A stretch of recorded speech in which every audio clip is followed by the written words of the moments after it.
Okay, so this one is called What More Do They Want? And it's by Loretta Todd. So it focuses on how colonialism is framed as post-colonial, and how that failure to fully realize colonialism's intention has resulted in a series, or in a sense of crisis in the Western settler, as their history and present is actually one of colonialism.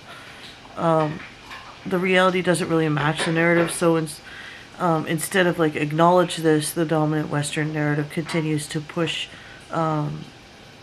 through in all of these methods that seek to like sort of like defy or deny the truth. So, for instance, in the art institution. So, maybe the thesis would be something like Indigenous cultural work cannot and shouldn't be framed within a Western ideological art movement unless specifically requested by the maker.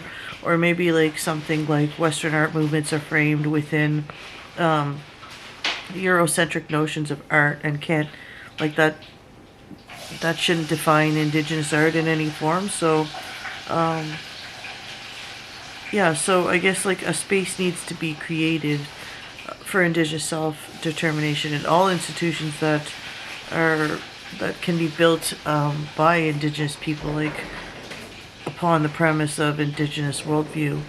So like I think that's like a necessary thing. So, and what's interesting is that like the logical perspective of the article takes, because it points to like a logic of inner transformation upon realization of these sort of colonial actions. So that might look like giving up a space for an indigenous person, but even when you think about that, it usually only takes place when there's privilege and the person performing it doesn't really go out of their comfort zone.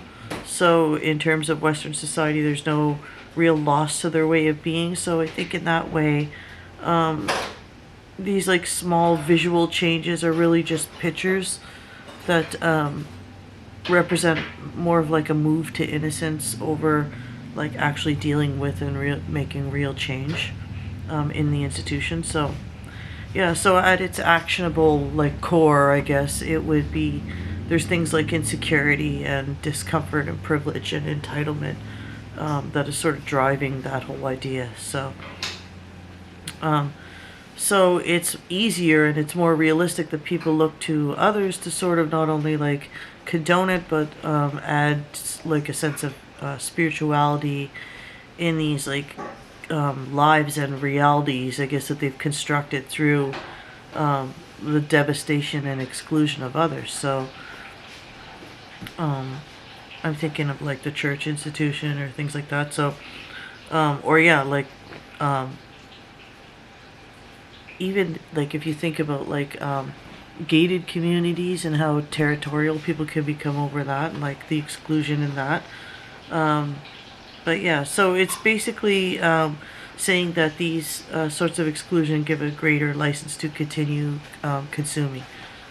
And the article uses like the example of modernism and postmodernism to show like how exclusivity of these worldviews are placed in a framework of multiplicity, but are actually working to assimilate. Modernism intersects with colonialism in its actionable time, as well as in its Euro sense, like its Euro sense of like depthlessness and in consumption that sort of like encapsulates postmodernism as well. So, and these are terms that are linked to colonialism and decolonialism. So. But when they're applied to Indigenous artwork by non-Indigenous artists and curators and decision makers, they're framing Indigenous history within theirs, Indigenous artwork within theirs, and it denies Indigenous people the sovereignty to determine their own meaning and story to their work. So it homogenizes and it centralizes Indigenous perspectives within that framework as well. So it's very hierarchical, and because of its emphasis on reason and rationale, it has constructed a theory of anthropology that's based on like the scientific perspective. And since this was during colonialism, like human capital was used to advance that theory, as stated in the article. So anthropology would have been used to justify the genocide that it enacted upon indigenous people. So this so-called like history of advancement is actually the genocide of indigenous people. So it's also like a traumatizing method of exclusion in the name of advancement. So when we're talking about like these two movements in terms of indigenous sovereignty, we can see that they would both be problematic, especially when they're framed as inevitable frameworks in the development of Native art, expression, and representation. So, because it's working to envelope Indigenous people to not only accept but identify within a completely opposite hierarchical structured worldview and mode of expression in art, or be excluded. And the article is not suggesting to dismiss these movements, or concepts, but to highlight and sort of like question that framework, and to assert indigenous modes and meanings of representation. So, not to allow the center to divide into like traditional and contemporary, for example. Like these aren't really indigenous frameworks of perspective when it comes to art. Yeah, so that was really long, and I'll make my next one a little shorter.